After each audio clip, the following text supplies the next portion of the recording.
Buenas tardes, bienvenidos a una entrega más de nuestro curso Uso Adecuado del Laboratorio Clínico. El tema de hoy son líquidos corporales. Vamos a hablar sobre cuál debe ser el tipo de muestra que se tiene que tomar, el tipo de envase, las condiciones de transporte y un poco sobre la patología de cada uno de estos, ¿verdad? Así un poco más a detalle. En general, el examen de los líquidos corporales, en el cuerpo, ¿verdad? Podemos encontrar dos tipos de líquido, intracelular y extracelular. En el espacio intracelular, pues la mayor cantidad de líquido está en el citoplasma de la célula, ¿verdad?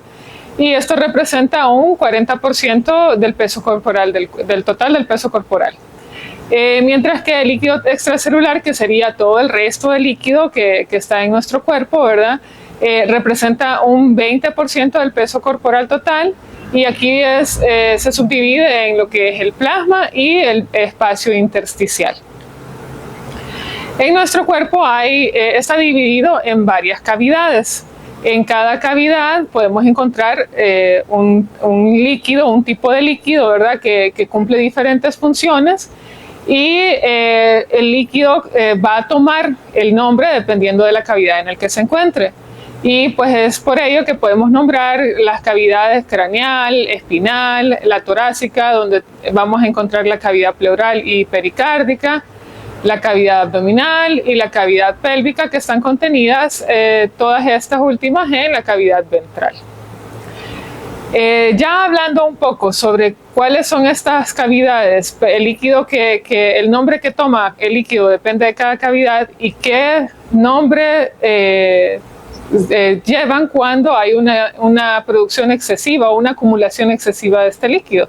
Dependiendo de la cavidad que ocupamos, pues el nombre del líquido. Entonces, en el caso del espacio subaracnoideo y ventricular, vamos a encontrar el líquido cefalorraquídeo. La acumulación excesiva de este se le llama hidrocefalia.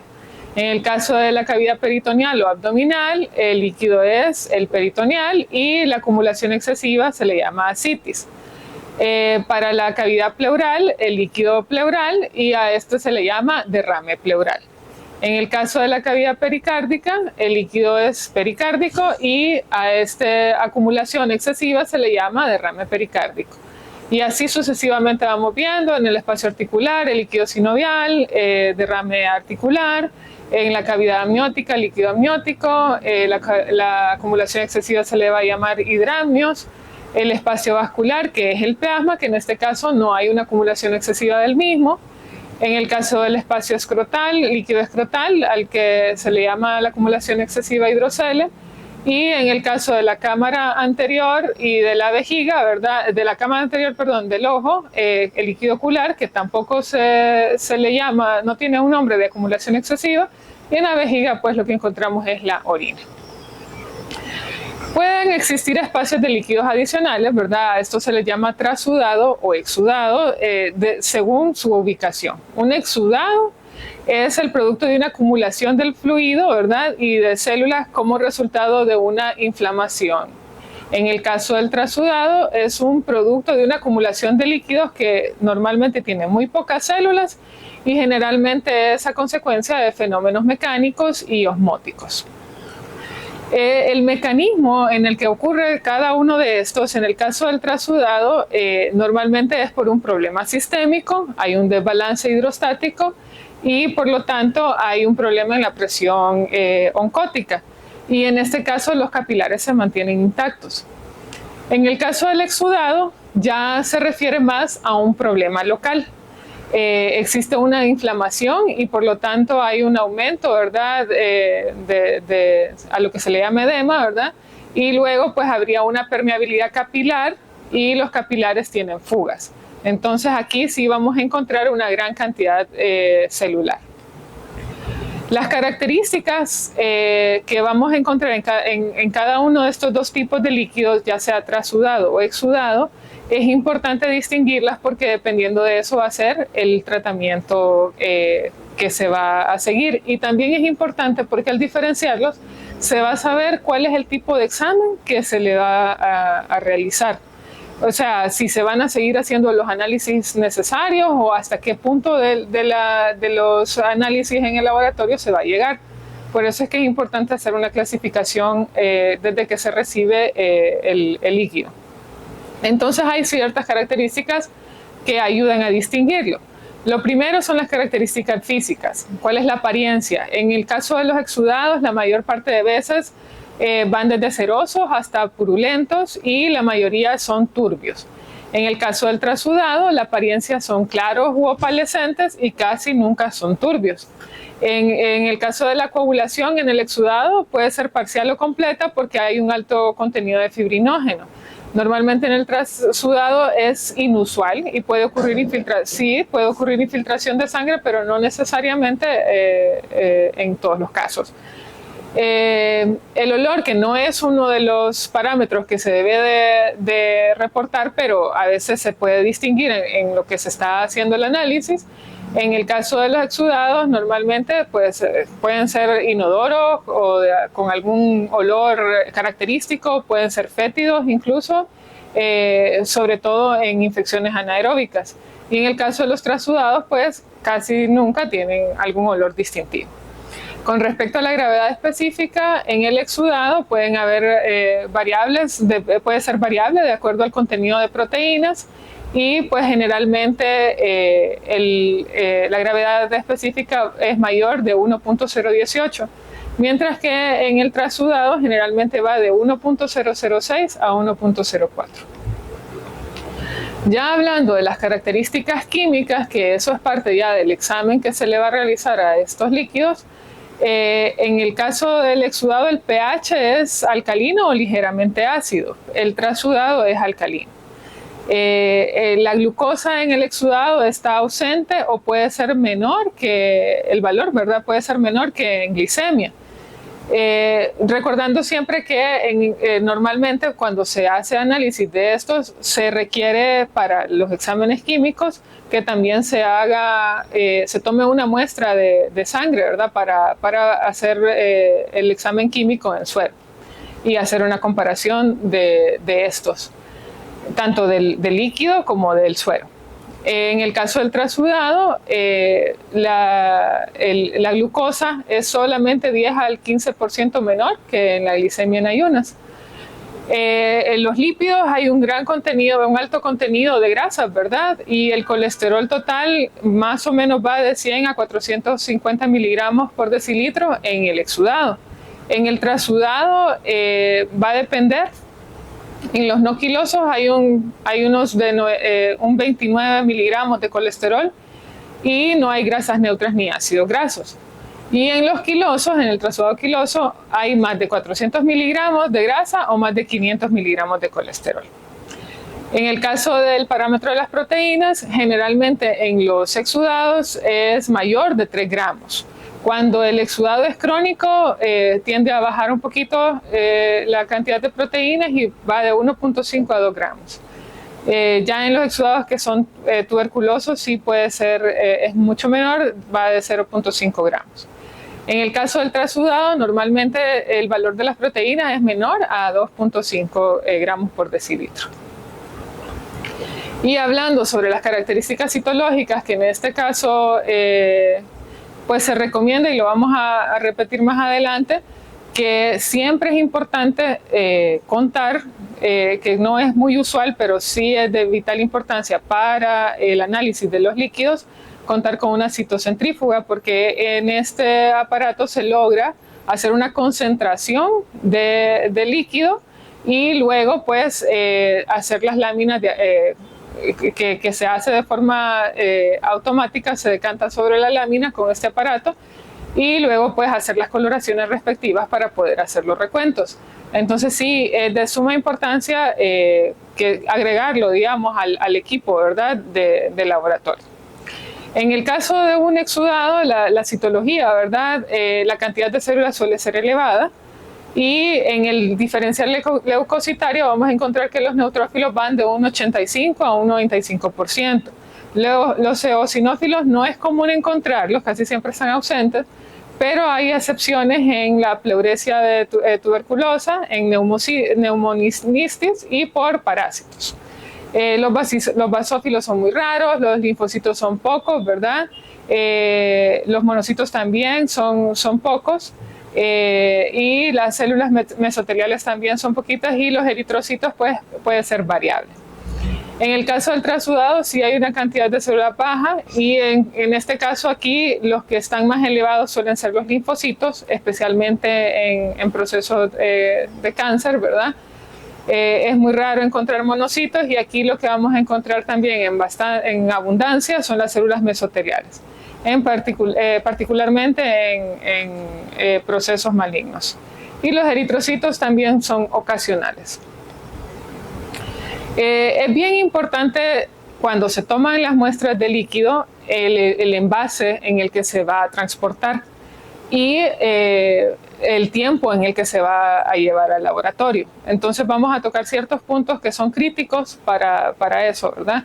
Importante, los transudados y la mayor parte de los exudados normalmente pues se aspiran, ¿verdad? Con relativa facilidad. Eso lo hace obviamente un especialista, ¿verdad? Dependiendo del tipo de líquido que va a aspirar. Lo que se recomienda es que se tomen, una vez que se ha tomado el líquido, se envase en 2 o 3 envases distintos, estériles, con tapón de rosca. Se desaconseja totalmente enviar jeringas, y mucho menos jeringas con agujas, porque existe un gran riesgo de contaminación, y también está un riesgo de coagulación, y que luego después no pase el líquido por el orificio de la jeringa. Entonces lo ideal es, al tomarlo, envasarlo en los envases apropiados con tapón de rosca. Pueden ser tubos, pueden ser los envases estériles que se utilizan para orina, o sea, dependiendo del tipo de líquido, ¿verdad? Y la cantidad a tomar. Pero sí, importante que mínimo se deben de tomar de 2 a 3 tubos, ya que unos van a ser utilizados para estudios microbiológicos y otros para el análisis físico, químico y citológico. En algunos casos, cuando es un líquido fibrinoso o hemorrágico, ¿verdad? Como les había mencionado, existe el riesgo de que haya una coagulación. Entonces, en estos casos, se aconseja que se trasvase, una vez tomado el líquido aspirado, a un tubo con anticoagulante. Y pues dependiendo del tipo de análisis que se desea hacer, va a ser el tipo de anticoagulante. Por lo general es en EDTA, que son los los tubos con tapón de color lila, que son los que se utilizan para sangre total. Entonces en eso se deben de basar, y algo bien importante es que, siguiendo las indicaciones del fabricante, una vez que el líquido se inocula en este tipo de tubos, hay que hacer una mezcla suave por inversión, así como lo indica el fabricante. Esto para evitar la formación de coágulos. Muy importante que las muestras hemolizadas y coaguladas pueden afectar los resultados, y entonces no debe considerarse este tipo de muestras para el análisis. Por esto, eso es las muestras hemolizadas o coaguladas, ¿verdad? Normalmente en el laboratorio son motivo de rechazo. Entonces hay que ser cuidadoso, una vez tomada la muestra, hacer el mezclado en el anticoagulante adecuado. Si no se va a tomar la muestra en tubo con anticoagulante, se debe de llevar inmediatamente al laboratorio. En general, estas muestras son delicadas y no deben permanecer sin atención luego de ser tomadas. Por lo tanto, lo ideal es que sean llevadas en menos de 1 hora. Ese es el tiempo que se cuenta, ¿verdad?, para llevar al laboratorio. Entonces no debería de hacerse una toma de muestras que se haga por la mañana, por ejemplo, y llevarlas hasta la tarde. Eso pone en riesgo totalmente los parámetros que se van a estudiar. Algo muy importante que tiene que tener la solicitud de los análisis, ¿verdad? La solicitud médica es importante, que ya lo habíamos dicho en las primeras clases: el nombre, el apellido, el sexo, la fecha de nacimiento y un identificador único de paciente. Cuando es un paciente hospitalizado, pues hay identificación específica, ¿verdad? El número de referencia o cama donde está el paciente, pero también como identificador único, el nombre completo y la fecha de nacimiento ayuda mucho para que se sepa que se trata de este paciente. Eso para colocar en la hoja de solicitud.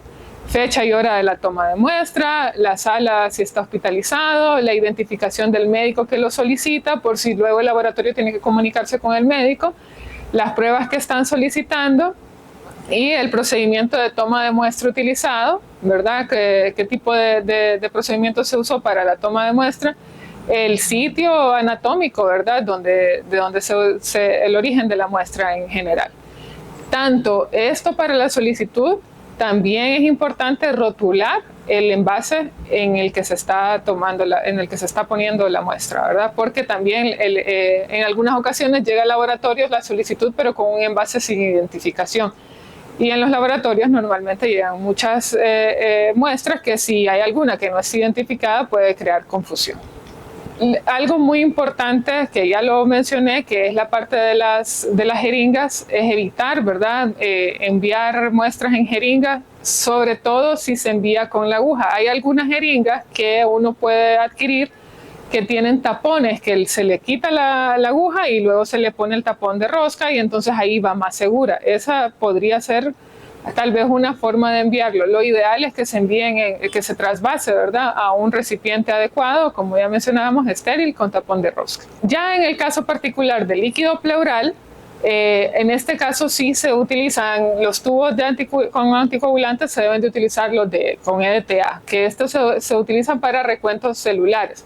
Pero tenemos que recordar que si una muestra va para estudios microbiológicos, tiene que ir en un envase sin ningún aditivo, ¿verdad? Entonces esto se tiene que tomar en cuenta siempre, que si se van a utilizar tubos con anticoagulantes porque va a haber un atraso en el envío de la muestra, solo se va a poder utilizar para el examen citológico y en algunos casos en los exámenes químicos, pero no para los exámenes microbiológicos. En estos casos la muestra no debe de llevar ningún tipo de aditivo.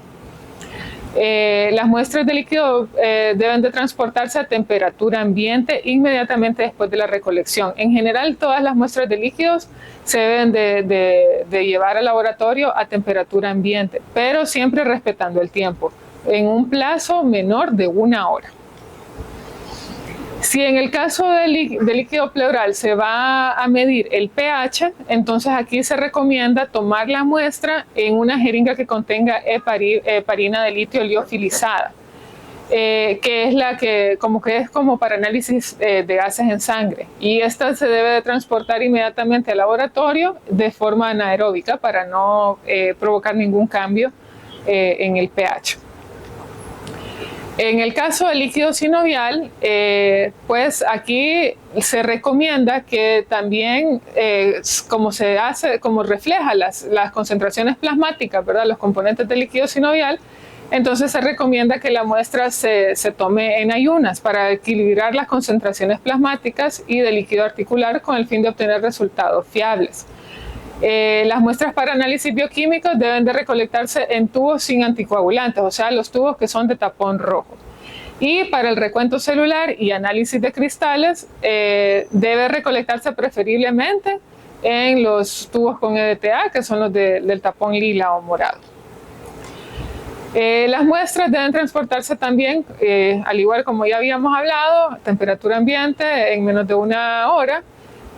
No deben ser refrigeradas, ya que esto también, en el caso del líquido sinovial, puede provocar formación de artefactos y precipitación que puede confundirse con cristales. El Instituto de Estándares de Laboratorio Clínico, CLSI, recomienda que se tomen en el siguiente orden. La primera alícuota para análisis bioquímico, luego una segunda para exámenes microscópicos y la tercera para los exámenes microbiológicos.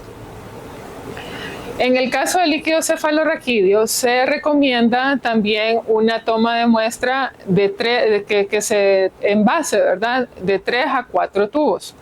En el caso de estos, porque también lleva un orden, normalmente igual que como hablamos del sinovial, se recomienda que el primer tubo sea para química, y aquí, por ejemplo, para hacer proteínas totales, glucosa, índice de inmunoglobulinas, bandas oligoclonales, ¿verdad? No se debe realizar cultivo de este primer tubo porque hay un riesgo de contaminación de microorganismos de la piel, por eso es el orden en el que se recomienda, ¿verdad? Primero para bioquímica. Luego el segundo y tercer tubo sí se pueden utilizar para microbiología, depende de lo que se desea estudiar. Puede ser en un solo tubo o en dos. En un tubo, por ejemplo, podría ser para cultivo bacteriano, antígeno para criptococos y cultivo para hongos, y un tercer tubo que podría ser para cultivo de micobacterias. Y un cuarto tubo que podría ser para ya el conteo de la citometría del flujo. Igual, si se desea concentrar los de microbiología en un solo tubo, pues se harían 3, pero es lo que se recomienda mínimamente, 3 tubos. Las muestras en general de los líquidos, ¿verdad? Y del líquido cefalorraquídeo deben de llevarse inmediatamente al laboratorio. Como mencionamos, no deben refrigerarse.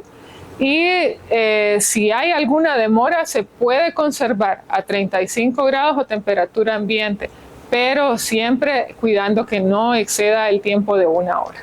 Para lograr un diagnóstico rápido, ¿verdad?, es necesario concentrar las muestras en citocentrifugación, que era lo que habíamos mencionado. Esto lo que ayuda, que cuando se utiliza la citocentrífuga, es que concentra hasta 100 veces más que la muestra sin centrifugar, o utilizando una centrífuga normal. Es decir, si no se cuenta con la citocentrífuga, se debe de centrifugar la muestra, pero no va a tener el impacto que tiene de concentración la citocentrífuga. Ahora, bien importante también que estas son recomendaciones de algunos otros tipos de muestras que llegan al laboratorio, ¿verdad? No se recomienda el envío de puntas de sonda y tubos de drenaje de líquidos. Estos no deben de mandarse para cultivo. La muestra de elección es el líquido aspirado o el material drenado a través de dispositivos especiales, ¿verdad? La muestra tomada con hisopos son inapropiadas, o sea, este tipo de muestras de líquidos no debería de hacerse con un hisopado, sino que debe de aspirarse directamente. Y los volúmenes, pues, se recomienda tomar de 1 a 5 ml de líquido para el aislamiento de la mayoría de las bacterias, pero si se va a hacer otro tipo de exámenes, pues se recomienda una mayor cantidad de líquido. Entonces, sí se trata de maximizar, ¿verdad? Pero sí hay que tomar en cuenta que el laboratorio, dependiendo de la cantidad de analitos que va a procesar, se va a necesitar una cantidad. Entonces, lo ideal es la mayor cantidad posible. Es importante, ¿verdad?, que se instruya al personal a cargo de la toma de muestra de todas las anotaciones que ya hicimos, ¿verdad? El tipo de envase, de no mandar jeringas, y si se va a hacer envío de jeringas, que sea con el tapón especial, como el que se muestra en la imagen, y que las muestras pues deben de enviarse de forma inmediata, temperatura ambiente y no refrigerar. Y como se mencionó al inicio, un criterio de rechazo, ¿verdad?, son las muestras que estén coaguladas, que se hayan coagulado dentro de la jeringa o se haya filtrado durante el transporte, porque eso suele ocurrir, digamos, cuando está mal cerrado el envase o cuando si se envió en jeringa y se zafó la aguja.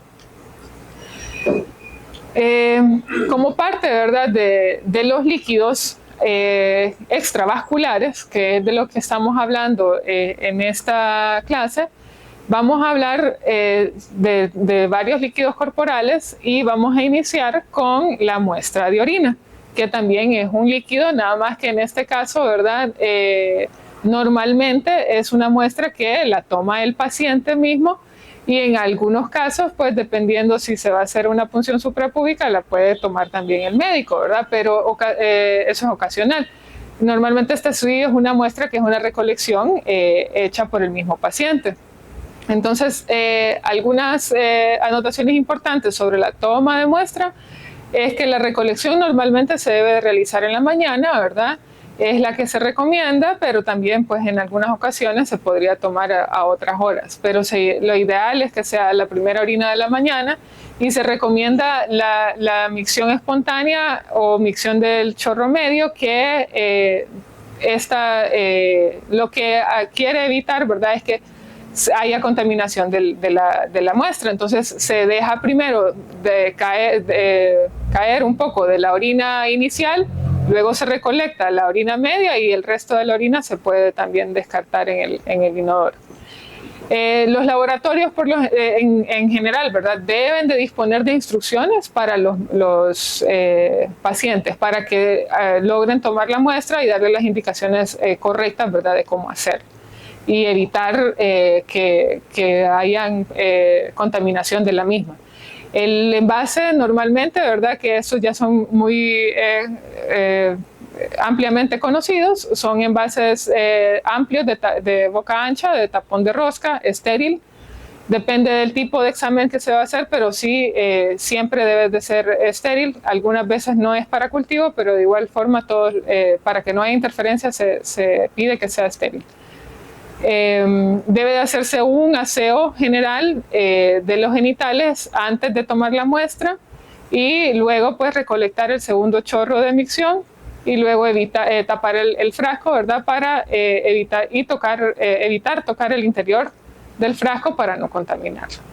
En algunos casos, si no se toma la muestra el paciente, pues se puede tomar por la sonda, que eso ya lo hacen en el escenario médico, ¿verdad?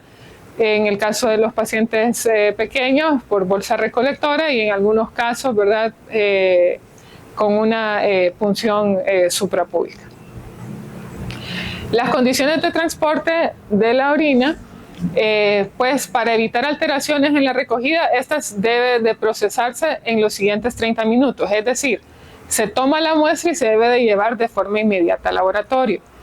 En algunos casos se puede tomar dentro del mismo laboratorio, pero en los casos normales, que uno la toma en su casa, lo ideal es que se lleve de inmediato. Si se va a tardar en el transporte, debe de ser refrigerada. ¿Por qué este tipo de anotaciones? Porque puede haber replicación bacteriana, se pueden oxidar las bilirrubinas y el urobilinógeno, se pueden disipar las cetonas, se puede disminuir la glucosa, se puede alcalinizar el pH urinario, ¿verdad?, con lisis de glóbulos rojos y glóbulos blancos. Puede haber disolución de cristales y puede haber falsos positivos en las pruebas químicas de esterasas y nitritos. Las condiciones de transporte, como les había mencionado, refrigerada. Se puede llevar a temperatura ambiente si fue tomada en el momento y se lleva de inmediato. Si no, a condiciones de refrigeración y puede durar pues, durante unas 24 horas. Se pueden utilizar antisépticos para preservar la orina, ¿verdad? Si acaso se tuviera que demorar más y dependiendo del tipo de pruebas que se va a realizar. Ahora vamos a hablar un poquito sobre el uroanálisis de forma general, ¿verdad? Consta de varias pruebas que identifican las distintas sustancias que son eliminadas por el riñón. El resultado es de gran importancia en el estudio inicial de enfermedades de origen urinario o sistémico. Es uno de los exámenes que más se solicita, ¿verdad? Y puede ofrecer información tan valiosa casi como una biopsia renal. Entonces sí es un examen que proporciona una gran cantidad de información. ¿Qué factores pueden alterar los resultados del uroanálisis? La luz y temperatura, el crecimiento bacteriano, el pH alcalino, la glucosa, agentes de contraste, ejercicio, alimentos y medicamentos y conservantes. Entonces, dependiendo del analito, en algunos casos, pues hay estos factores pueden influir en el resultado. Lo primero que se hace cuando se recibe la muestra de orina, pues es hacerle un examen físico para ver cuál es su color y apariencia. Y luego se hace un examen químico donde los parámetros que se analizan es el pH, proteínas, glucosa, cetonas, sangre oculta, bilirrubina, urobilinógeno, nitritos, esterasa leucocitaria y gravedad específica. En algunos laboratorios grandes ya cuentan, ¿verdad?, con analizadores automáticos que hacen este trabajo, donde hacen el análisis químico y también hacen el análisis microscópico. Y si no, pues el laboratorio generalmente pues cuenta con unas cintas que miden estos parámetros. Y pues solo para hablar de manera un poquito rápida, esto claro va a estar más detallado en el manual, De los analitos que encontramos en el análisis químico, el pH normalmente va, en una orina normal, va de 4.5 a 8. Esos son los parámetros normales, ¿verdad? Y si están valores muy altos, o sea, alcalino, ¿verdad? La muestra de orina puede que esté vieja o rancia, que es la razón más común. Puede ser por hiperventilación, puede ser por presencia de bacterias productoras de ureasa, acidosis tubular renal, dieta vegetariana o por vómitos. Y valores bajos, ¿verdad? O sea que el pH es ácido, puede ser por consumo de jugo de arándano, por deshidratación, por diabetes, por cetoacidosis diabética, por diarrea, por efisema, dieta alta en proteína, inanición, depresión de potasio, por algunos medicamentos y una posible predisposición a la formación de cálculos renales o vesicales. Lo que quiere decir esto es que estos parámetros se deben analizar en conjunto y en general, pues también compararlos con la clínica del paciente, ¿verdad? O sea, que no es absoluto y que hay algunas razones por los que en algunas ocasiones se vean alterados, no solo por procesos patológicos, sino que también podría ser por el consumo de algún alimento o alguna costumbre del paciente, ¿verdad? Que puede afectar. En el caso de la gravedad específica, el valor normal es de 1.002 a 1.035 gramos por litro. Y también tiene sus asociaciones, ¿verdad? Cuando está muy alto, está muy bajo. Hay una falsa elevación cuando se ha tomado soluciones de dextrano en medios de contraste radiópacos intravenosos y por proteinuria. Y hay una falsa depresión en orina alcalina. En el caso de las proteínas, una proteinuria menor o igual a 150 miligramos al día, típicamente la albuminuria, ¿verdad? Menor de 30 miligramos al día o de 10 miligramos por decilitro. Hay falsos positivos en orina alcalina o concentrada, ¿verdad? Y por compuestos de amoníaco cuaternario también. Y falsos negativos por orina ácida o diluida y la proteína primaria no es albúmina en este caso. El otro parámetro es la sangre oculta. Lo normal es que no haya, entonces el valor es negativo, ¿verdad? Y usualmente pues debe de verse menos de 5 glóbulos rojos por ml. En el caso de la glucosa, el valor normal es negativo, en el de la bilirrubina, negativo. El urobirinógeno debe ser negativo, los cuerpos cetónicos negativos, por lo tanto, si hay un valor, ya indica que hay un proceso, ¿verdad? En el caso de los nitritos debe ser negativo, pero hay que recordar que un resultado negativo no descarta una infección urinaria. En el caso de las esterasas leucocitarias, también el valor normal es negativo.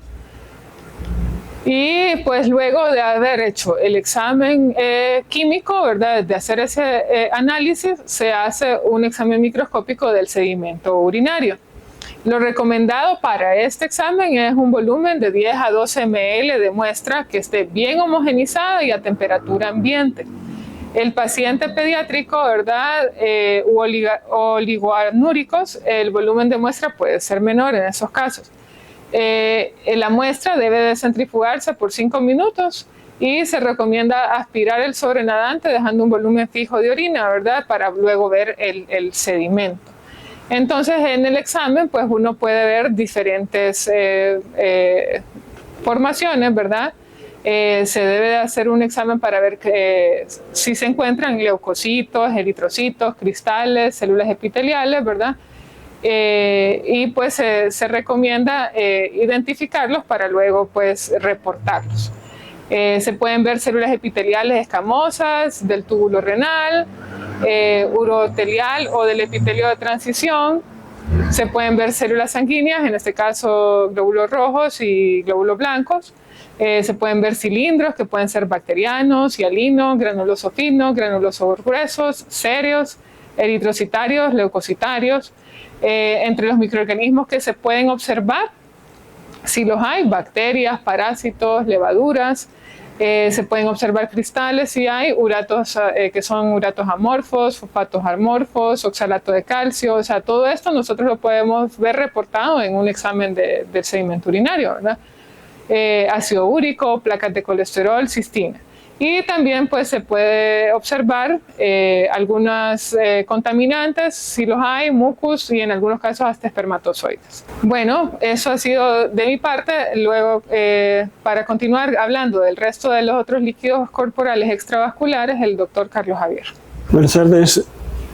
A lo largo de los años se ha venido acumulando una enorme cantidad de literatura acerca de los estudios en los líquidos corporales.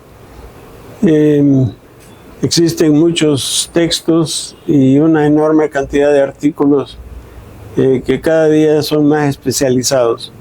Vamos a tratar de discutir algunas de las cosas más comunes en la práctica clínica diaria y vamos a tomar como ejemplos 3 de los líquidos principales, ya que es imposible cubrir todo el tema en una sola sesión. Sin embargo, en el material que se va a distribuir van a encontrar alguna información adicional y las referencias necesarias para ampliar cualquier concepto. El líquido cefalorraquídeo es un líquido incoloro, transparente, de aspecto cristalino normalmente. Es considerado como un ultrafiltrado de plasma, en el sentido de tener una concentración baja de proteínas y un contenido diferente de electrolitos que la sangre. Sin embargo, no solo es un filtrado en el sentido estricto de la palabra, ya que muchos de estos líquidos que están en las cavidades o compartimientos biológicos son realmente secretados por las células mesoteliales que cubren las membranas serosas y otros sitios, como vamos a ver. El líquido cefalorraquídeo es producido en los ventrículos cerebrales, en los plexos coroideos que están en los ventrículos cerebrales y circula hacia el espacio que comunica con el espacio subaracnoideo que rodea después las estructuras del tallo cerebral, el cerebelo y la médula espinal. Este proceso de circulación es impulsado por las mismas pulsaciones de los vasos adyacentes en el tejido cerebral y se estima que más o menos el líquido es recambiado unas 8 veces en el día por la cantidad que se produce. Aproximadamente se producen unos 500 mililitros de líquido en cada 24 horas. El volumen de líquido cefalorraquídeo en un adulto es aproximadamente de unos 150 mililitros, del cual la mayor parte es intracraneal. El resto se encuentra circulando alrededor de la médula espinal y del tallo cerebral. En los adultos se pueden extraer fácilmente hasta unos 20 mililitros por una punción lumbar sin consecuencias adversas. En los niños los volúmenes que se extraen son menores dependiendo de la edad del paciente. El líquido, una vez que circula por estos sitios que he mencionado, es nuevamente reabsorbido hacia el sistema venoso a través de las granulaciones aracnoideas que se encuentran en los senos cerebrales. Ahí en las figuras que van a ver en su manual se puede ilustrar bien estos conceptos. Muchas anormalidades neurológicas ocasionan cambios en la apariencia y en la composición química del líquido cefalorraquídeo. Algunas de estas alteraciones son patognomónicas de ciertas entidades clínicas y otras son inespecíficas Pero en general, estas anormalidades apuntan hacia la fisiopatología o el mecanismo de daño que está ocurriendo. El líquido cefalorraquídeo en la mayor parte de los casos, como ya se explicó, se obtiene por punción lumbar. El líquido debe mantenerse a temperatura ambiente antes de ser llevado prontamente al laboratorio. Para un examen general, lo rutinario es obtener por lo menos unos 3 tubos diferentes que no tengan aditivos, excepto cuando están indicados. Estos tubos deben numerarse en la misma secuencia que son obtenidos, 1, 2, 3 o 4. El volumen mínimo aceptable por cada tubo debe ser de 1 a 2 mililitros, pero no hay límite para obtener más, entre más mejor. Y en los niños, pues eso depende de la edad, pero siempre estos criterios deben mantenerse. Hay una serie de exámenes básicos que se hacen en las muestras de líquido cefalorraquídeo que incluyen el examen físico, es decir, la apariencia del líquido, si es turbio, si es claro, la presencia de coloraciones anormales. Luego vienen las alteraciones citológicas que pueden ocurrir, que ya vamos a discutir, y las alteraciones químicas.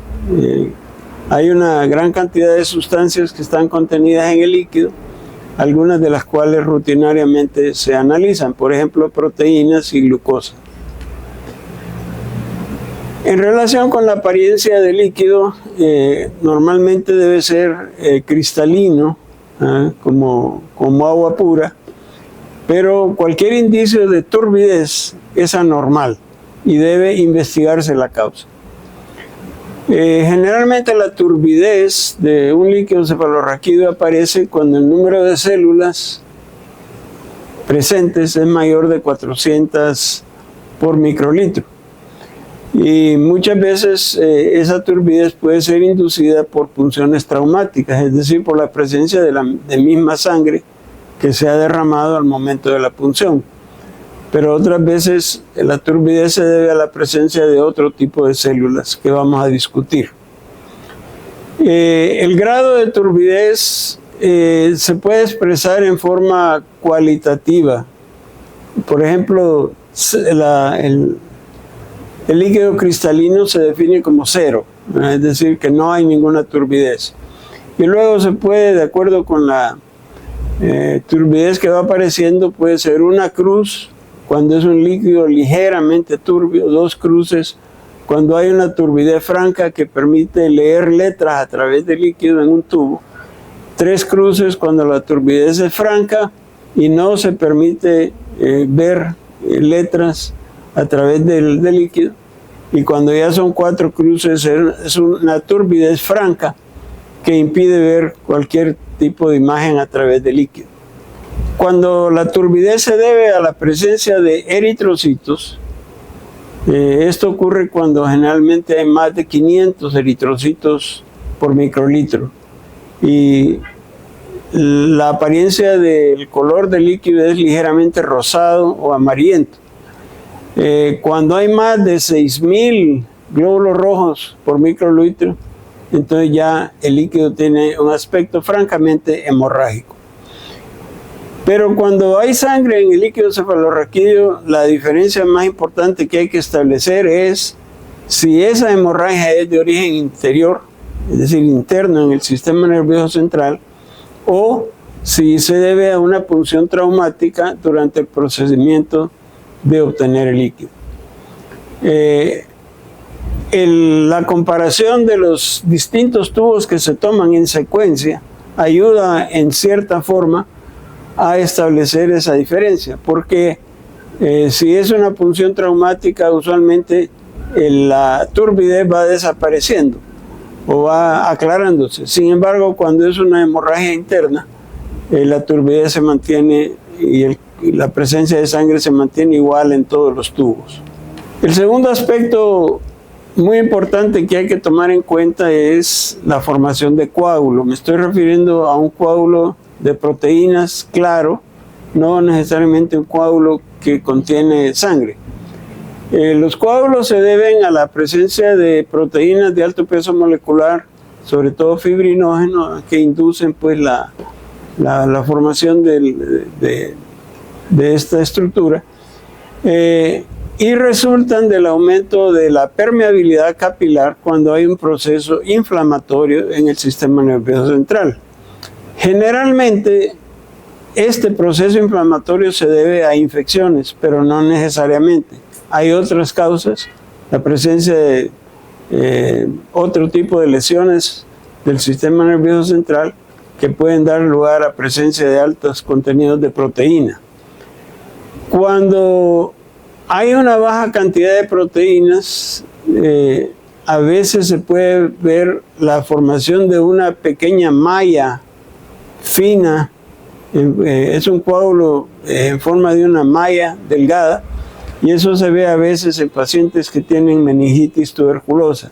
Pero hay que saber apreciar jugando con la luz natural para poder ver esta formación, porque no es muy común. Luego el color del líquido. Normalmente, como les dije, es incoloro, es transparente, cristalino, pero la presencia de un pigmento amarillento, que se define como una xantocromía, es anormal. Usualmente la pigmentación amarillenta del líquido se debe a la presencia de pigmentos derivados de la degradación de la hemoglobina por hemorragias intracraneales de larga duración, es decir, hemorragias subaracnoideas viejas, por ejemplo, es decir, antiguas. O también puede ocurrir xantocromía cuando hay un aumento masivo de proteínas, un contenido mayor, por ejemplo, de 150 miligramos por decilitro. Puede ocurrir también si el paciente tiene una hiperbilirrubinemia, por filtración de la bilirrubina hacia el líquido. Esta hiperbilirrubinemia puede ser conjugada en adultos o conjugada o no conjugada en los recién nacidos. También se puede encontrar xantocromía cuando ha habido un mal manejo en el lavado de los tubos, por ejemplo. Estas son ya alteraciones de tipo técnico, pero pueden ocurrir, ¿verdad? Sobre todo cuando no se usan materiales desechables, sino que se reusan los tubos y se vuelven a lavar. Luego se procede al análisis citológico del líquido. Aquí hay dos cosas que hay que tomar en cuenta. Es el recuento de células, dependiendo de qué es lo que se va a hacer, si se desean contar, o simplemente el análisis microscópico de una lámina que contenga células para ver la morfología de estas estructuras. Idealmente los laboratorios deben contar con citocentrífugas, que son aparatos especiales que distribuyen, como lo explicó la doctora Marcela, distribuyen las células en una sola capa, muy bien conservadas y en mayor número, concentrado, que cuando se utiliza una centrífuga común y se toma una porción del fondo de un tubo de centrifugación, lo cual no es lo ideal, pero ha sido la forma tradicional de hacerlo. Lamentablemente las citocentrífugas no son aparatos baratos y por eso no están ampliamente disponibles. Las células normales en el líquido cefalorraquídeo apenas llegan a 5 células por microlitro, cuando más a 10 células por microlitro. Lo aceptable es hasta 5. Algunos autores son más tolerantes y dicen, bueno, hasta 10 es normal. Estas células normales son estructuras mononucleares como linfocitos o células monocitoides y así se les considera de esa naturaleza. Sin embargo, algunos autores han sugerido que pueden ser oligodendrocitos del cerebro que se escapan hacia el líquido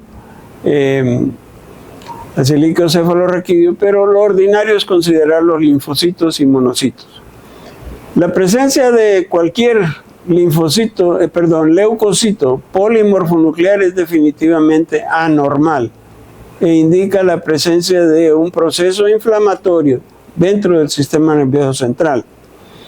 Usualmente estos procesos inflamatorios son de origen infeccioso, bacteriano, piógeno, y en la mayor parte de los casos indican la presencia de una meningitis o una meningoencefalitis. Cuando hay un incremento con predominio de linfocitos en el líquido cefalorraquídeo, hay que pensar más bien en infecciones de tipo tuberculosis, infecciones virales, a veces infecciones por hongos, o si no, hay que saber diferenciar estas células de la presencia de linfocitos malignos, como ocurre en ciertas infiltraciones leucémicas o linfomas del sistema nervioso central. Puede haber infecciones del sistema nervioso central que no muestran incremento de células.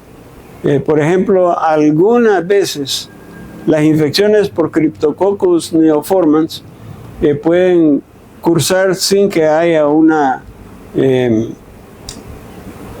linfocitosis en el líquido.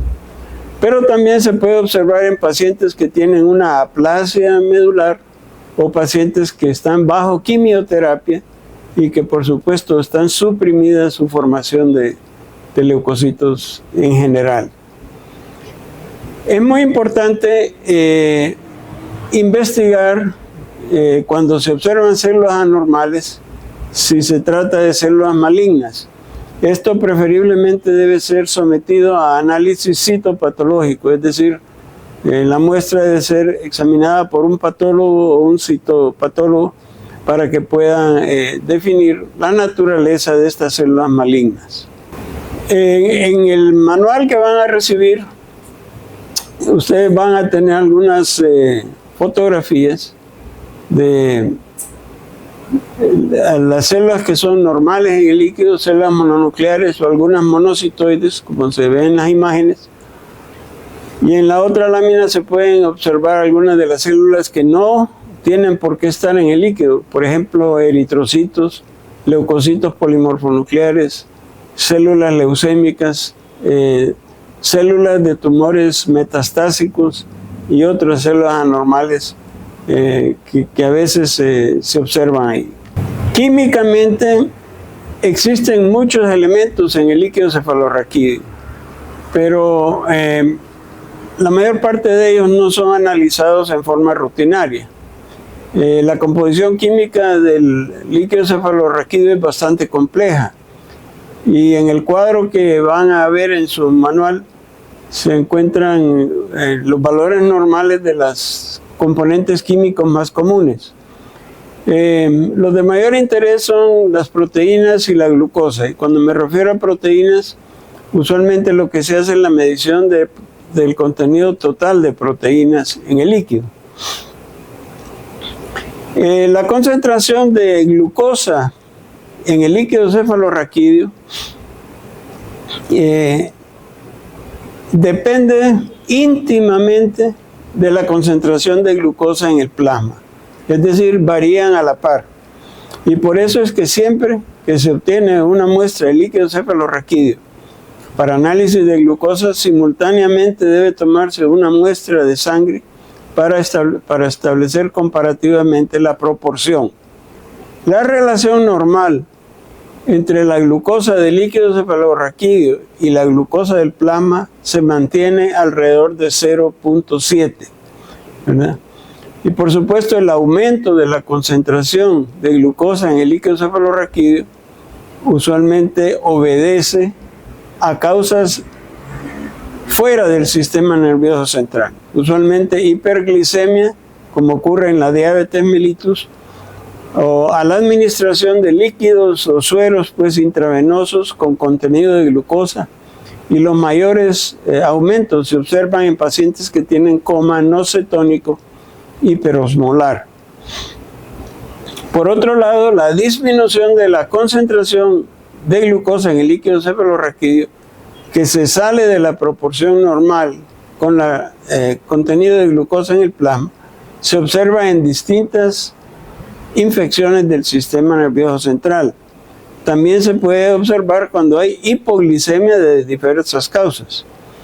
Las infecciones que más producen disminución de la glucosa son las infecciones piógenas de origen bacteriano, generalmente meningitis, mielitis, tuberculosis, que causa una disminución moderada, y algunas micosis. Eso obliga al laboratorio a proceder a estudios microbiológicos adecuados para investigar estas causas. Algunas infecciones del sistema nervioso central, como la coriomeningitis linfocítica, casi no producen alteraciones de la glucosa, de manera pues que no necesariamente tiene que haber una glucosa baja para pensar en infecciones. En relación con las proteínas, como les dije, ordinariamente lo que se mide es la cantidad total, la concentración total de proteína. Y el contenido de proteínas en el líquido cefalorraquídeo varía de acuerdo con la edad de los pacientes. En los niños hasta 1 año de edad puede ser normal, hasta 30 a 100 miligramos por decilitro. En niños mayores de 1 año y adultos se mantiene entre 15 y 45 miligramos por decilitro. Y en los ancianos, valores de 30 a 60 miligramos por decilitro pueden ser normales. En los recién nacidos prematuros, las concentraciones pueden ser bastante altas, lo que indica que la permeabilidad de sus vasos cerebrales es mayor, ¿verdad? Y pueden alcanzarse concentraciones normales hasta de 400 miligramos por decilitro. Cuando se encuentran estos valores altos, entonces hay que considerar que pueden ser normales, pero también pueden ser anormales y hay que investigar las causas.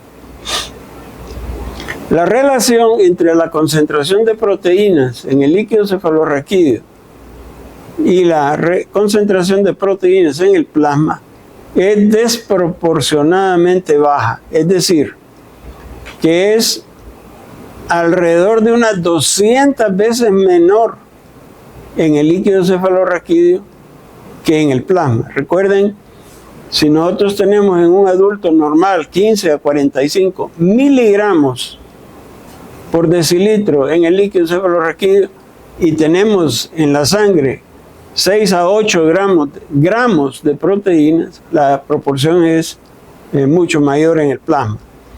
¿Por qué es importante esto? Pues simplemente porque cualquier contaminación de sangre en el líquido cefalorraquídeo altera significativamente las concentraciones de proteínas. Por eso es que ningún líquido hemorrágico debe ser analizado químicamente, porque la contaminación de origen plasmático altera todos los valores. Algunas personas ingenuas sugieren que lo que hay que hacer es centrifugar el líquido para separar las células. Ustedes pueden separar las células, pero la contaminación plasmática ya está diluida, esa no la van a poder centrifugar. La concentración total de proteínas en el líquido cefalorraquídeo se encuentra aumentada en muchas condiciones patológicas del sistema nervioso central, sobre todo cuando se asocian con hemorragia, por ejemplo, lesiones destructivas de origen infeccioso, lesiones destructivas por tumores malignos, lesiones vasculares que causan hemorragia interna, etc. Pero también ocurre en ciertas formas de encefalitis, mielitis, sífilis, paresis general, tumores cerebrales y otras causas. Por eso, el estudio del líquido cefalorraquídeo conduce a abrir una puerta para investigar en otra forma cualquiera de estas lesiones, ya sea microbiológicamente, por imágenes y por otros medios. Generalmente el aumento de proteínas en el líquido cefalorraquídeo se asocia con un aumento de células, pero puede darse el caso de que se encuentren proteínas elevadas en el líquido con células normales. A eso se llama una disociación albúmino-citológica, que suele encontrarse en pacientes con síndrome de Guillain-Barré y otras patologías del sistema nervioso central. A veces no es suficiente conocer el total de la concentración de proteínas, sino que hay que ir más allá. Y es necesario fraccionar las proteínas para estudiar grupos o proteínas individuales. Tradicionalmente, la separación de proteínas en el líquido cefalorraquídeo se ha efectuado mediante electroforesis, es decir, la separación de proteínas en base a su carga eléctrica en un campo que puede ser un gel o puede ser papel u otros métodos. Y ahora hay métodos mucho más precisos para estudiar esta forma de proteínas. Muchas enfermedades están asociadas con cambios característicos de ciertos grupos de proteínas. Y mediante electroforesis se pueden identificar bandas selectivas o grupos de proteínas similares. Una de estas proteínas, es importante recordarla, es una llamada transtirretina. Esta proteína es una prealbúmina, en la movilidad electroforética es una prealbúmina y no se encuentra en el suero, sino que es una proteína propia del líquido cefalorraquídeo. La determinación de la presencia de esta proteína es importante cuando se quiere diferenciar si un derrame, por ejemplo, nasal de un líquido es líquido cefalorraquídeo por alguna fisura, alguna que está saliendo por ahí, o es simplemente de origen local. Es decir, es como un marcador de la presencia de líquido cefalorraquídeo. En el manual van a encontrar ustedes fotografías de algunas de estas bandas electroforéticas que explican esta situación. La migración de las diferentes proteínas en el líquido cefalorraquídeo en un campo electroforético no necesariamente corresponde a la posición de las proteínas correspondientes en el suero, ya que algunas proteínas que se encuentran en el plasma definitivamente no atraviesan la barrera hematoencefálica. Hay, por ejemplo, dos bandas de inmunoglobulinas llamadas bandas oligoclonales, es decir, que se originan en unos pocos clonos de linfocito B que no tienen bandas correspondientes en el suero. Es decir, son producidas dentro del mismo sistema nervioso central. La detección de este tipo de bandas oligoclonales es muy importante y sirve como marcador en pacientes con sospecha de esclerosis múltiple, panencefalitis esclerosante subaguda, meningoencefalitis, lupus eritematoso y otras entidades. Para saber si las proteínas que se están produciendo, que se están detectando en un líquido cefalorraquídeo, son de origen interno, es decir, si una inmunoglobulina, es de origen interno o es filtración que viene del plasma, se calcula el índice de inmunoglobulinas en el líquido cefalorraquídeo. Esta medición es posiblemente la medida más exacta que determina la tasa de síntesis de inmunoglobulinas en el sistema nervioso central. Y se calcula fácilmente con una fórmula, ¿verdad? Donde, ahí la van a ver en el manual, pero se toma en cuenta el valor de inmunoglobulina en el líquido cefalorraquídeo y la albúmina del líquido cefalorraquídeo, y en el denominador la inmunoglobulina en el suero sobre la albúmina en el suero. El valor normal del índice de inmunoglobulinas en el líquido cefalorraquídeo lo determina cada laboratorio, de acuerdo a la metodología que está utilizando para llevar a cabo estas mediciones. Pero su límite superior usualmente varía entre 0.64 y 0.85. Por lo general, se considera el valor de 0.72 como el límite normal. Si el resultado de la ecuación es mayor del límite establecido por el laboratorio, es porque la síntesis ocurre en el sistema nervioso central. 75% de los pacientes que tienen esclerosis múltiple tienen un índice de inmunoglobulina de líquido cefalorraquídeo elevado, es decir, mayor de 0.77 o del valor que ha determinado el laboratorio. También se puede encontrar índices elevados de inmunoglobulina en líquido cefalorraquídeo en pacientes con meningitis, síndrome de Guillain-Barré y otras patologías, de manera que no es necesariamente específico de esclerosis múltiple. Actualmente también se utiliza el estudio de muchas proteínas individuales y cadenas livianas de inmunoglobulinas como marcadores de distintas patologías en el sistema nervioso central, incluyendo enfermedad de Parkinson, esquizofrenia, enfermedad de Creutzfeldt-Jakob y diversas enfermedades neurodegenerativas desmielinizantes. Estos estudios no son del dominio de laboratorios comunes.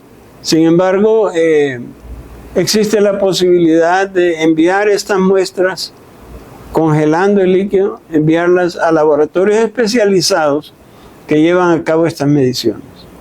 Pasando al líquido pleural, quiero hacer algunos comentarios.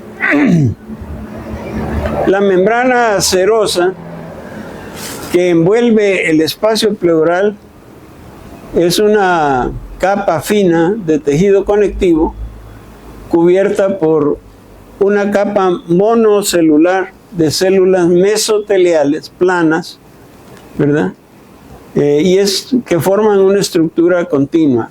Combinando este mesotelio con el soporte de tejido conectivo, se le llama a esto una membrana serosa, y en este caso es la pleura.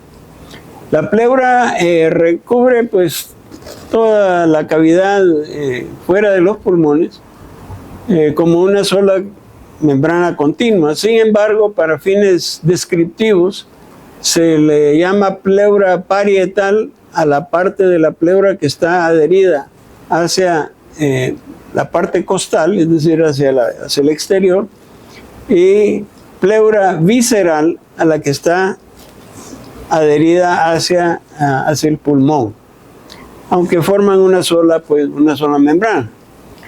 Pero es importante saberlo porque en realidad el líquido pleural circula también. Normalmente hay unos 20 mililitros de líquido pleural que son indetectables, solo están humedeciendo la superficie, pero es producido por filtración de los pequeños vasos que están en la membrana pleural y es reabsorbido, en el lado parietal, y es reabsorbido en el lado visceral hacia los vasos linfáticos que están en la misma pleura del otro lado. Y así pues se puede hablar de una circulación imaginaria dentro del líquido. Es considerado también una forma de ultrafiltrado del plasma porque no contiene moléculas como proteínas grandes, por ejemplo. De manera que moléculas como el fibrinógeno, inmunoglobulinas y otras moléculas de alto peso molecular no pasan fácilmente los capilares pleurales.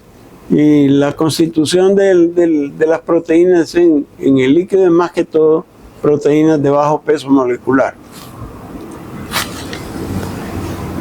El proceso formativo del líquido pleural está controlado simultáneamente por 4 factores. El primero es la permeabilidad capilar. Entonces, toda la membrana pleural tiene vasitos que, a través de los cuales se filtra el plasma para formar el líquido. Segundo, la presión hidrostática de dichos capilares. Tercero, la presión oncótica, que es determinada por la cantidad de proteínas en el plasma. Por eso, cuando la presión oncótica es baja debido, para el caso, por una hipoalbuminemia, entonces hay la posibilidad de que más líquido se forme y se deposita en la pleura. Y en cuarto lugar está la reabsorción hacia los capilares linfáticos, como les digo, que si hay alguna obstrucción o algún problema con la circulación linfática, el líquido se va a retener y dar lugar a una efusión o derrame pleural. Ese es el nombre que se da al aumento del volumen en el líquido, efusión pleural o derrame pleural, y tiene varias causas.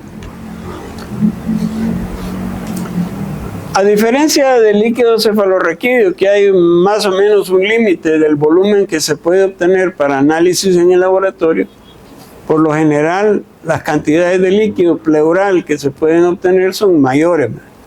Pero acuérdense que no hay límite pues para enviar la mayor parte posible al laboratorio. Todo lo que puedan obtener de una punción lo pueden enviar. El laboratorio también tiene donde desechar el exceso, pero no manden cantidades pequeñas porque tienen menos oportunidades el laboratorio para analizar las cosas. Si tienen alguna duda sobre los recipientes en los cuales van a obtener esas muestras, hay que consultar con el laboratorio, porque dependiendo cuál es el propósito de los análisis que se van a hacer, hay que saber utilizar los contenedores o recipientes adecuados. Sobre todo si se van a hacer estudios microbiológicos, tienen que ser forzosamente estériles. El procedimiento para obtener líquido pleural es una punción pleural, ¿verdad? O comúnmente llamada toracentesis. La palabra paracentesis es el término general para definir punciones en las cavidades, ¿verdad? Y en este caso sería una paracentesis pleural, porque también hay, como ya les mencionó la doctora, paracentesis abdominal o peritoneal, paracentesis del líquido cefalorraquídeo, etc. De manera que el término paracentesis es general.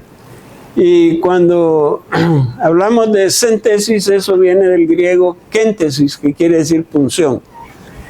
La muestra obtenida de líquido pleural debe mantenerse a temperatura ambiente y ser transportada prontamente al laboratorio, como ya se les dijo.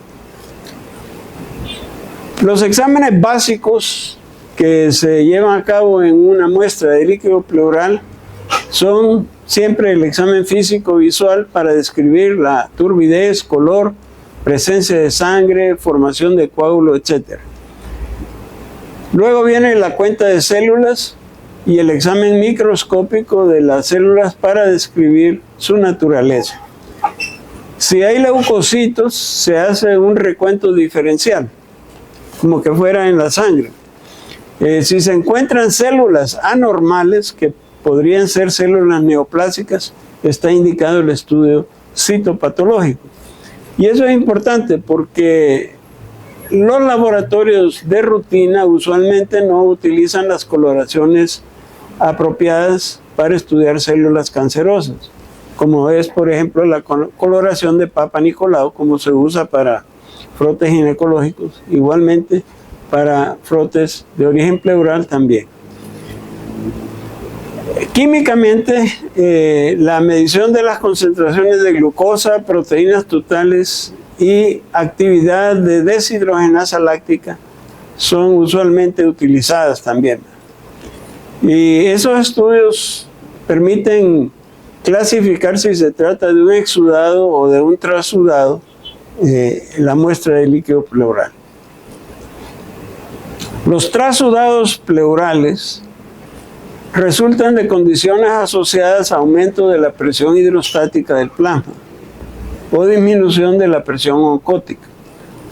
Y son comunes, por ejemplo, en pacientes con insuficiencia cardíaca congestiva, cirrosis hepática, síndrome nefrótico y también en hipoalbuminemia. En cambio, los exudados pleurales resultan de procesos inflamatorios originados por infecciones, neoplasias, enfermedades sistémicas, trauma, infarto pulmonar, procesos inmunopatológicos y hasta por la presencia de enzimas, como sucede, por ejemplo, en los pacientes con pancreatitis. Los exudados, por su apariencia, se pueden clasificar en exudados hemorrágicos, purulentos, quilosos y pseudoquilosos. Quilosos cuando el proceso se debe a una obstrucción al flujo linfático, es decir, hay una retención de linfa, por decirlo así, y son turbios y contienen alto contenido de kilomicrones. Y si son pseudoquilosos, se deben más que todo a destrucción celular, y es común observar en estos casos la presencia de cristales de colesterol en el examen microscópico. Van a encontrar en su material un cuadro con las causas más comunes de derrames pleurales y también pues algunas causas poco frecuentes que las pueden analizar posteriormente. Microscópicamente no hay ningún problema establecer la presencia de sangre, por ejemplo, o leucocitos polimorfonucleares en un líquido pleural. Son células fáciles de diferenciar. Pero el laboratorio debe tener particular cuidado en la identificación de diferentes células mononucleares, aparte de los linfocitos pequeños clásicos.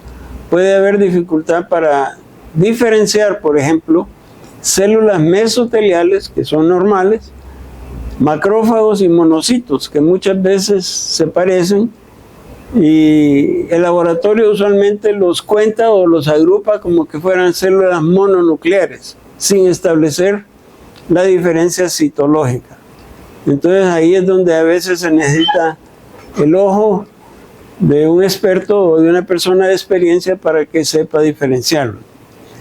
Por supuesto, si se encuentran células muy anormales, está más indicado el estudio citológico, citopatológico, para diferenciar si se trata de células malignas o la presencia de células de lupus eritematoso, que en esa cavidad se pueden formar espontáneamente, o la presencia de células plasmáticas, que indicaría, por ejemplo, la invasión por un mieloma múltiple.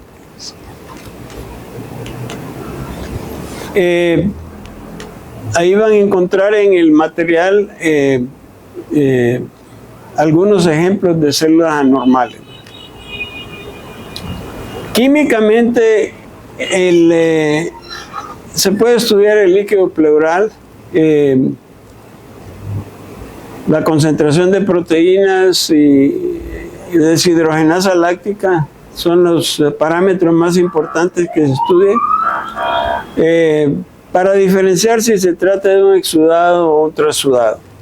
Por ejemplo, si hacemos una relación entre la proteína total del líquido pleural y la proteína total en el suero, y el resultado es mayor de 0.5, eso sugiere un exudado. Igual, si la actividad de deshidrogenasa láctica en el líquido pleural dividido por la actividad de deshidrogenasa láctica en el suero es mayor de 0.6, también sugiere que se trata de un exudado. La concentración de glucosa tiene un valor muy limitado en el líquido pleural. Siempre hay que compararla con el valor de la concentración de glucosa en el suero. Y si es menor de 30 miligramos por decilitro en el líquido pleural, o si la diferencia entre ambas es mayor del 30%, es muy probable que se trate de un exudado. Pero los valores bajos de glucosa en el líquido pleural solo son importantes en algunas pocas enfermedades, sobre todo infecciones piógenas o derrames debido a artritis reumatoide. Sin embargo, un valor normal de glucosa no excluye estos procesos. La determinación de amilasa en el líquido pleural siempre debe hacerse comparándola con la actividad de la enzima en el suero. No se puede interpretar aisladamente. Cuando el valor de amilasa en el líquido pleural es 1.5 a 2 veces superior al valor obtenido en el plasma, en el suero, se considera anormalmente elevada y ocurre a menudo cuando hay una efusión causada por pancreatitis, por ruptura esofágica, es decir, porque acuérdense que hay una amilasa de origen salival que puede infiltrarse por ese lado, o cuando hay perforaciones gastroduodenales o enfermedades metastásicas. La medición de triglicéridos en líquido pleural es importante para diferenciar efusiones quilosas de pseudoquilosas. Un valor de triglicéridos superior a 110 miligramos por decilitro indica una efusión quilosa y un valor menor de 50 la excluye. Así que es importante porque si encontramos estos datos nosotros podemos ir a investigar cuál es la causa de la obstrucción del sistema linfático, tuberculosis o cualquier otra causa. Los valores de triglicéridos entre 50 y 110 deben ser sometidos a estudio electroforético de lipoproteínas para ver la presencia de kilomicrones que indicarían una efusión quilosa. Los cristales de colesterol que se pueden observar microscópicamente en una efusión pleural es indicativa de una efusión pseudoquilosa. La medición de pH en el líquido pleural, tomando las precauciones necesarias para obtener la muestra, es importante en la evaluación de derrames paraneumónicos, es decir, derrames que ocurren en presencia de neumonías. Pasando al líquido peritoneal, normalmente pues la cavidad peritoneal contiene unos 30 a 50 mililitros de líquido. Eso es imperceptible pues al examen físico. Para que nosotros podamos detectar un derrame peritoneal cuyo nombre también se llama ascitis. La palabra ascitis proviene del griego ascitos, que quiere decir bolsa u odre, refiriéndose al peritoneo como un bolso formado por una membrana serosa. Cuando es un trasudado también se le llama hidroperitoneo. Clínicamente la ascitis es detectable cuando ya se han acumulado unos 500 mililitros de líquido. El procedimiento para obtener una muestra de líquido ascítico se llama paracentesis abdominal o punción peritoneal, que tiene un bajo riesgo de hemorragia o punción accidental de un órgano intraperitoneal, es decir, es bastante segura. Y se puede efectuar tanto para fines diagnósticos como para fines terapéuticos, cuando se quiere drenar el líquido que se ha acumulado en exceso. Hay muchas causas que pueden condicionar la acumulación de líquido peritoneal y lo van a poder observar en el cuadro que está en su material de estudio. La apariencia normal del líquido ascítico es un líquido claro de aspecto pajizo, es decir, tiene un ligero tinte amarillento normal. Puede ser hemorrágico, turbio o puede ser lechoso, dependiendo del contenido de distintos materiales. Usualmente estas descripciones son inespecíficas, es decir, no apuntan a una patología en especial, pero sí son una forma de pensar en estudios adicionales. El examen químico de proteínas, gradiente de albúmina, suero, amilasa, triglicéridos, actividad de adenosina desaminasa, se pueden llevar a cabo en este líquido. Anteriormente era costumbre medir también glucosa y actividad de deshidrogenasa láctica, pero ambas mediciones dependen de la concentración de estas sustancias en el suero, y aunque pueden estar relacionadas con ciertas patologías, actualmente no es recomendable medir glucosa ni deshidrogenasa láctica en el líquido peritoneal. El gradiente de creatinina en líquido acítico sobre la creatinina en suero solo se debe hacer cuando se sospecha que hay un derrame urinario, un derrame de orina hacia la cavidad peritoneal por ruptura de la vía urinaria. Normalmente el gradiente es 1, para considerarlo indicativo orina debe ser mayor de 5, es decir, debe ser significativamente alto. En el examen citológico de líquido acítico, la presencia de leucocitos polimorfonucleares en un número superior, igual o superior a 250 células por microlitro es muy sospechoso de una peritonitis bacteriana espontánea, aun cuando no haya causas intraabdominales de infección. También es de utilidad en el seguimiento de pacientes después de administrar antibióticos para tratar peritonitis, es decir, tiene un valor predictivo. El examen citopatológico para investigar células malignas tiene una sensibilidad de entre 83 y 97% cuando hay una carcinomatosis peritoneal y menos del 30% cuando se sospecha un carcinoma hepatocelular. El examen microbiológico del líquido peritoneal es muy importante cuando se sospechan infecciones peritonitis. Cultivo por bacterias comunes es obligatorio. Si se sospecha una tuberculosis, hay que hacer no solo los estudios tradicionales, sino que actualmente recurrir a las pruebas moleculares que son más sensibles y bastante específicas para tuberculosis. Y hay un cuadro clínico muy importante que es la perihepatitis y la peritonitis por clamidia. Acuérdense ustedes que hay una comunicación directa entre la vía genital, las trompas de falopio en las mujeres,